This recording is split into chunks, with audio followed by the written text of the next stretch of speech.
All right, so we have the market trading down into a very, very deep discount. If you look at the range low here, why am I not picking this one here? Because this move started there. Okay, that's what I'm looking at, this move.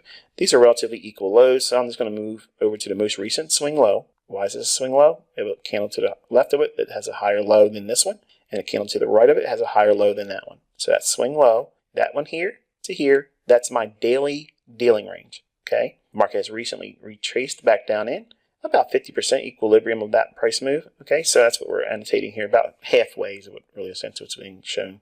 And also, because of that, the market is likely to create a little bit of a retracement. So because this daily chart has retraced down into about half of the move from that low to that high, so we basically went back to equilibrium, or roughly a short-term discount. Because of that, there's a likelihood that the daily bias is going to be bullish on this day here and this here. Now, we're going to look at this candle because midpoint of this candle, that right there is the mean threshold. Mean threshold is the half point or median of a order block. That right there is rooted on this up close candle. Why am I using that up close candle?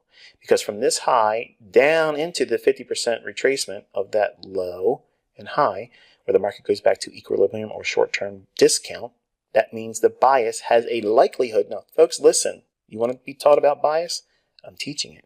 Listen. You went down to equilibrium or short-term discount. The next day, we can expect it to go higher. So what do we do with that information? If it's likely to go higher the next day or the day after that, what happens if the next day is down or if it doesn't move? Okay, you go into the next day expecting it to go higher. This, it just so happens that what I outlined on Monday panned out. But that's what I'm referring to every single week. I'm outlining something.